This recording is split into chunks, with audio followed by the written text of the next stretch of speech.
اعوذ باللہ من الشیطان الرجیم بسم اللہ الرحمن الرحیم ان قارون كان من قوم موسى فبغى عليهم وآتيناه من الكنوز ما إن مفاتحه لتنوء بالعصبة أولي القوة إذ قال له قومه لا تفرح إن الله لا يحب الفرحين وابتغ فيما آتاك الله الدار الآخرة ولا تنس نصيبك من الدنيا وأحسن كما أحسن الله إليك ولا تبغ الفساد في الأرض إن الله لا يحب المفسدين قال إنما أوتيته على علم عندي أولم يعلم أن الله قد أهلك من قبله من القرون من هو أشد منه قوة وأكثر جمعا ولا يسأل عن ذنوبهم المجرمون۔ یقیناً قارون موسیٰ علیہ السلام کی قوم میں سے ایک آدمی تھا، چنانچہ اس نے ان کے خلاف تکبر شروع کر دیا اور ہم نے اس کو اپنے خزانوں میں سے عطا فرمائے تھے، اتنے خزانے کہ ان کی چابیاں بھی تھکا دیا کرتی تھی ایک ایسی جماعت کو جو طاقت والی تھی۔ جس وقت اس کی قوم نے اس سے کہا کہ تو مت اترا، یقیناً اللہ تعالیٰ اترانے والوں کو پسند نہیں کرتا، اور اللہ نے تجھے جو مال دیا ہے اس مال کے اندر آخرت کے گھر کو تلاش کر اور اس کی جستجو کر، اور اپنے دنیا میں سے اپنے حصے کو مت بھول، اور ایسے ہی احسان اور بھلائی کر جیسے اللہ نے تیرے ساتھ بھلائی کا معاملہ کیا ہے، اور زمین میں فساد مت مچا، یقیناً اللہ تعالیٰ فساد کرنے والوں کو پسند نہیں فرماتا۔ تو اس نے جواب دیا کہ یہ مال مجھ کو جو دیا گیا ہے یہ میرے علم اور ہنر کی بنیاد پر دیا گیا ہے۔ اللہ رب العزت کی طرف سے ارشاد ہوا، کیا اسے معلوم نہیں کہ یقیناً اللہ تعالیٰ نے اس سے پہلے بہت سی جماعتوں کو ہلاک کر دیا ہے جو طاقت میں اس سے بہت زیادہ سخت تھی اور جماعت کے اعتبار سے بھی کثیر اور زیادہ تھی، اور مجرم لوگوں سے ان کے گناہوں کے بارے میں سوال نہیں کیا جائے گا۔ اس سے پہلے سورہ قصص کے شروع میں حضرت موسیٰ علیہ السلام کا واقعہ تفصیل کے ساتھ فرعون کے ساتھ پیش آنے والا واقعہ ذکر کیا گیا، اور شروع سے آخر تک اس کو ذکر کیا گیا، اور اسی کے اندر یہ بھی بیان کیا گیا کہ دنیا کا مال کتنا ہی زیادہ کیوں نہ ہو لیکن آخرت کے مقابلے میں بہت تھوڑا سا ہے۔ اس سے اندازہ ہوتا ہے کہ آخرت میں انسان کو جو کچھ ملنے والا ہے وہ بہت زیادہ ہے، اس کا ہم وہم اور گمان بھی نہیں کر سکتے۔ جب دنیا کے سامان کو تھوڑا بتایا جا رہا ہے تو آخرت میں کتنا ہوگا۔ فرمایا تھا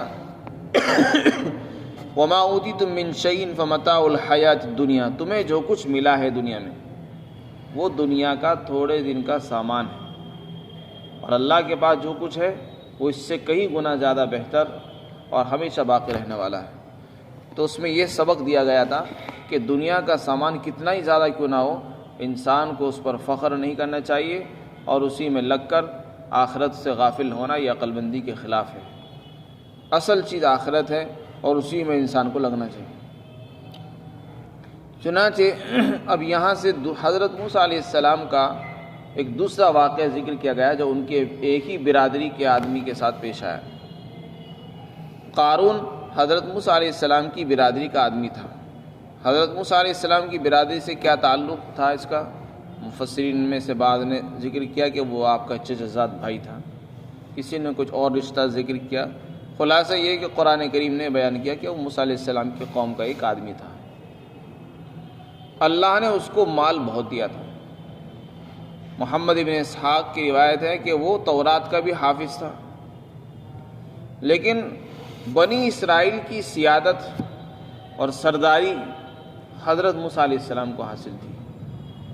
آپ ہی بڑے تھے اس قوم کے، اور آپ کے جو وزیر تھے وہ آپ کے بھائی ہارون تھے، اور یہ دنیاوی اعتبار سے بہت بڑا تھا۔ اس کو حسد پیدا ہو گیا کہ ان کو چودراہٹ اور سرداری کیوں حاصل ہے، پیسے میں تو ہم بھی کم نہیں ان سے، اور طاقت میں بھی ہم کم نہیں ہیں، تو کسی بھی کام میں ہماری پوچھ کیوں نہیں ہے؟ تو یہ حسد کرنے لگا، حضرت موسیٰ علیہ السلام سے جلنے لگا، جلتا تھا، یہاں تک کہ یہ ان کے خلاف بغاوت پر آ گیا، تکبر کرنے لگا، اترانے لگا، اور پھر اللہ تعالیٰ نے اس سے حکم دیا کہ اس سے فرائض اور زکوٰۃ واجبہ وصول کی جائے، اس نے اس کا بھی انکار کیا۔ جو حقوق مالی اس پر واجب ہوتے تھے، صدقات، زکوٰۃ، خیرات وغیرہ، ان کو نکالنے سے بھی انکار کرنے لگا، بغاوت پر آ گیا۔ اور کتنے مال اللہ نے اس کو عطا فرمائے تھے؟ فرمایا وَآتَيْنَاهُ مِنَ الْكُنُوزِ، ہم نے اتنے خزانے اس کو دیے تھے جس کی چابیاں تھکا دیا کرتی تھی، بوجھل بنا دیا کرتی تھی طاقتور جماعتوں کو۔ خزانے اتنے زیادہ تھے کہ ان کو اٹھانا تو بہت دور کی بات ہے، ان کی جو چابیاں ہوتی تھیں، ان چابیوں کو اٹھانے کے لیے پوری جماعت تھی، اور وہ جماعت اس سے ہانپ جایا کرتی تھی، تھک جایا کرتی تھی۔ وہ کتنی طاقتور، کتنی بھاری چابیاں ہوں گی اور کتنی زیادہ ہوں گی کہ ان چابیوں کو اٹھانے میں ایک پوری بڑی جماعت ہی تھک جایا کرتی تھی۔ تو پھر خزانے کا اندازہ آپ اس سے لگا سکتے ہیں کہ کتنے خزانے اللہ نے اس کو عطا فرمائے تھے۔ بعض روایت میں آتا ہے کہ وہ کیمیا گر تھا، سونا بنانے کا ہنر اور صنعت جانتا تھا، تو اس کی وجہ سے وہ بہت مالدار ہو گیا۔ اور جب انسان کو مال مل جاتا ہے تو پھر اس کو غرور بھی، گھمنڈ ہو جاتا ہے، تو اس کے اندر بھی غرور پیدا ہو گیا۔ قوم کے لوگوں نے اس کو کہا کہ اترانا چھوڑ دے، اللہ تعالیٰ اترانے والوں کو پسند نہیں کرتا۔ وہ تکبر میں مبتلا ہو گیا اور اترانے لگا، بغاوت پر اتر آیا، دوسروں کو حقیر سمجھنا، ذلیل سمجھنا، جیسے کہ مالداروں کی شان ہوتی ہے، مالداروں کی عادت ہے، وہ ساری باتیں اس کے اندر پیدا ہو گئی۔ تو اس کی قوم کے لوگوں نے اس کو سمجھایا کہ بھئی اللہ نے تجھے جو مال دیا ہے اس مال کے اندر آخرت کو تلاش کرو، یعنی اپنا مال اللہ کے راستے میں خرچ کر تاکہ وہ تیرے آخرت میں کام دے۔ اس مال کو یہ مت سمجھ ہمیشہ تیرے ساتھ رہے گا، تیرے مرنے کے بعد یہیں رہ جائے گا اور تیرے کام کچھ نہیں آئے گا۔ عقل مندی یہ ہے کہ انسان اس دنیا میں رہ کر اپنے آخرت کے لیے مال آگے بھیجے اور خرچ کر دے۔ تو لوگوں نے کہا کہ دیکھو اللہ نے تمہیں جو مال دیا ہے اس میں آخرت کو تلاش کرو، یعنی اللہ کے راستے میں خرچ کرو تاکہ آخرت میں کام دے، اور اپنے دنیا کے حصے میں سے مت بھولو۔ اس کا مطلب یہ ہے اللہ نے جو مال دیا ہے دنیا میں اس کو خرچ کرو تاکہ وہ آخرت میں تمہارا حصہ بن جائے۔ چنانچہ حدیث شریف کے اندر آتا ہے، حضرت ابو ہریرہ رضی اللہ عنہ کی روایت ہے کہ انسان یہ کہتا ہے کہ میرا مال میرا مال میرا مال، حالانکہ اس کا مال تو وہ ہے جو 3 کاموں میں صرف ہو گیا۔ ایک تو وہ ہے جو اس نے کھایا اور ختم کر دیا، وہ اس کا مال ہے، کھایا ختم کر دیا، وہ تو اس کا اپنا مال ہوا۔ اور ایک وہ ہے جو اس نے پہنا اور پرانا کر دیا، پہن کر پرانا کر دیا، وہ بھی اسی کا مال ہے۔ اور تیسرے اس کا مال وہ ہے جو اس نے آگے بھیج دیا اللہ کے راستے تاکہ آخرت میں اس کے لیے ذخیرہ بن جائے، وہ اس کا مال ہے۔ باقی جو کچھ وہ چھوڑ کر چلا گیا وہ اس کا مال نہیں ہے، وہ تو وارثوں کا حق ہے، وہ وارثین کا حق ہے۔ کل کو وارثین اس کے اوپر قابض ہو جائیں گے، قبضہ کریں گے، جھگڑیں گے اور وہ حصے دار بن جائیں گے۔ تو اس لیے فرمایا انسان کا اپنا مال تو صرف وہ ہے جو اس نے کھا لیا یا پہن لیا یا پھر اس نے اللہ کے راستے میں خرچ کر دیا۔ تو اس سے پتہ چلا ہم جو کچھ بھی خرچ کرتے ہیں اللہ کے راستے میں، صدقات ہو، خیرات ہو، یہ ہمارا اپنا ہی مال سمجھا جاتا ہے، کیونکہ ہمیں اس کا بدلہ آخرت میں ملنے والا ہے۔ یہ تو ایسا ہو گیا جیسے کہ انسان بینک میں کوئی پیسے جمع کر دے تو وہ اسی کے رہتے ہیں، جب چاہتا ہے نکال لیتا ہے۔ تو ہم اللہ کے راستے میں جو دیں گے، مسجد میں، مدرسوں میں یا غریبوں پر، مسکینوں پر جو خرچ کرتے ہیں، وہ ہمارا اپنا ہی مال ہوتا ہے۔ ایسا نہیں کہ ہمارا مال کم ہو گیا، وہ ہمارے کھاتے میں جمع ہو گیا، اب آخرت میں ہمیں ملے گا اس کا کئی گنا بڑھا کر، اللہ تعالیٰ عطا فرمائیں گے۔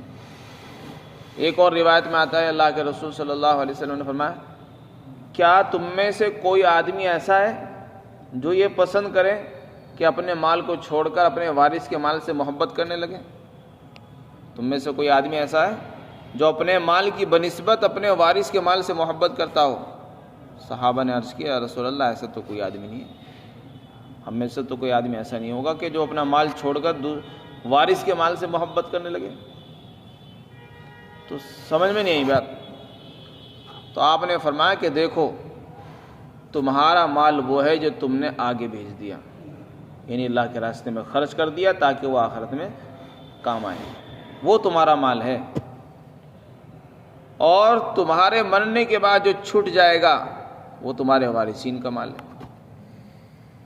تو تمہارے پاس جو تم نے اپنے تجوریوں کے اندر بینکوں میں جمع کر رکھا ہے اور تمہیں پتہ نہیں کہ تم کب مرو گے، تو وہ کس کا بنے گا؟ وارثین کا بنے گا۔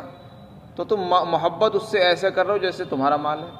تمہارا مال تو ہے ہی نہیں، تم نے جو اپنے پاس جمع کر کے رکھا ہے اس کو اپنا مت سمجھو، اس کو اپنا جب سمجھو جب کہ تم اس کو اللہ کے راستے میں لگا دو، دین کے کاموں میں جب لگا دو گے جب سمجھنا وہ ہمارا اپنا ہے۔ الماری میں رکھنے سے اپنا نہیں کہلاتا بلکہ وہ تمہارے مرتے وارثین کا ہے، اور تم اس سے ایسے محبت کرتے ہو جیسے تمہارا اپنا ہے۔ تو اس میں آپ نے یہ سبق دیا کہ الماری میں رکھنے سے مال اپنا نہیں ہوا کرتا، یہ جیب میں رکھنے سے مال اپنا نہیں ہوتا۔ ابھی انتقال ہو جائے تو وارثین سب سے پہلے جیبیں خالی کریں، تلاش کریں گے۔ تمہارا مال تو اپنا ہوا ہے جو تم نے لگا دیا، اب سمجھو، اب یقین کرو کہ ہاں ہمارا مال ہی ہے۔ جو ابھی تک لگایا نہیں، خرچ نہیں کیا، اس کے بارے میں یقین ہی نہ کرو کہ ہمارا اپنا ہے۔ کیا پتہ کب چھوٹ جائے دنیا اور کب یہ ہمارے ہاتھوں سے نکل جائے۔ اس لیے فرمایا، پھر قارون کو نصیحت کی کہ دیکھو اپنا آخرت کا حصہ تلاش کرو، دنیا کے حصے میں سے دنیا میں سے اپنا حصہ مت بھولو، اور آخرت کو تلاش کرو اپنے مال کے ذریعے سے، اور اتنا نہ چھوڑ دو۔ اور اسی طرح بھلائی کا، جیسے اللہ نے تیرے ساتھ بھلائی کا معاملہ کیا، جیسے اللہ نے تجھے مال دیا ہے، دولت دی ہے، تو بھی لوگوں کے ساتھ بھلائی کا معاملہ کر، غریبوں پر خرچ کر، بیواؤں پر خرچ کر، مسکینوں کی مدد کر۔ اور زمین میں فساد مت مچاؤ۔ زمین میں فساد مچانا یہ کہ تکبر کرنا، کنجوسی کرنا، بخل و کنجوسی سے کام لے، اور لوگوں کو حقیر و ذلیل سمجھنا، یہ بھی فساد ہی۔ اللہ تعالیٰ فسادیوں کو پسند نہیں فرماتے۔ تو یہ ساری باتیں سننے کے بعد اس کی کچھ سمجھ میں نہیں آیا، کہنے لگا جو کچھ مال مجھے ملا ہے وہ تو میرے ہنر کی وجہ سے ملا ہے۔ میں نے جو ہنر سیکھا ہے اور علم سیکھا ہے، اس علم اور ہنر کی بنیاد پر میں مال کماتا ہوں، پیسے کما رہا ہوں، پیسے آ رہے ہیں میرے پاس۔ تو یہ وہی بات ہے جو دنیا والے آج کہہ رہے ہیں، میرا مال میری مرضی، میرا جسم میری مرضی۔ میرا مال میری مرضی کا مطلب یہ ہے کہ میرا مال میں نے کمایا، میں جہاں چاہوں خرچ کروں، جہاں چاہوں خرچ نہ کروں، جس کو چاہے دوں، جس کو چاہوں نہ دوں۔ تم کون ہو تو مانگنے والے، تم کون ہو تو کہنے والے۔ یہ دنیا داروں کی زبانوں پر یہ جملے آتے ہیں کہ میرا مال میری مرضی، جس کو چاہوں دوں، جس کو چاہوں نہ دوں، کسی کو کوئی حق نہیں مانگنے کا، ہم نے کمایا، تم کون ہو تو مانگنے والے۔ تو یہی جملہ قارون نے کہا کہ یہ مال تو میں نے اپنے ہنر سے کمایا اور اپنی عقل مندی سے کمایا، دانش مندی سے، تم کیوں مانگتے ہو میرے سے کہ اللہ کے راستے میں خرچ کرو؟ یہ اللہ نے نہیں دیا۔ تو نعوذ باللہ اس نے اللہ کی عطا کا انکار کر دیا۔ اپنے ہنر کا تو اس کو یاد رہا، لیکن اللہ نے جو اس کو نوازا تھا اس کو بھول گیا۔ اللہ نے اس کو عقل دی، ہاتھ دیے، پیر دیے، اللہ کی عطا کا ہی انکاری ہو گیا۔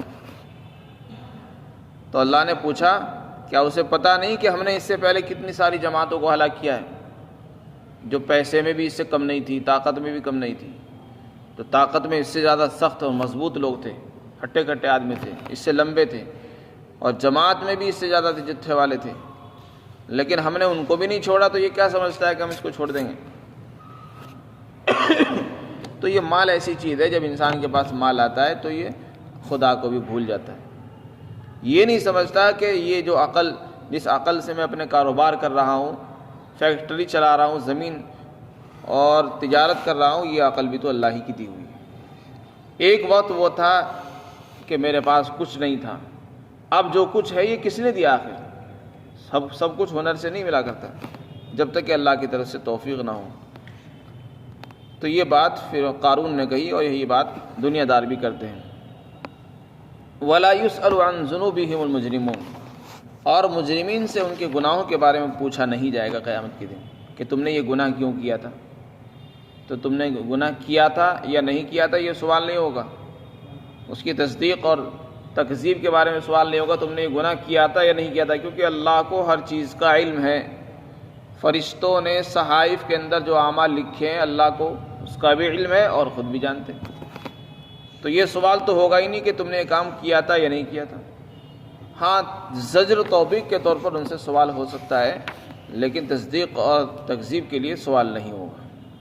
تو خلاصہ یہ ہوا کہ قارون کا جو قصہ اللہ نے ذکر فرمایا یہ بتانے کے لیے کہ دیکھو مال کے نشے میں اللہ کو نہیں بھولنا چاہیے اور اللہ کی عطا کو ہمیشہ یاد رکھنا چاہیے، اس کا شکر گزار رہنا یہ انسان کے اوپر فرض ہے، ورنہ جو انجام قارون کا ہوا وہی انجام ہر دنیا دار کا ہونے والا ہے۔ اللہ تعالی ہم سب کو عمل کی توفیق عطا فرمائے۔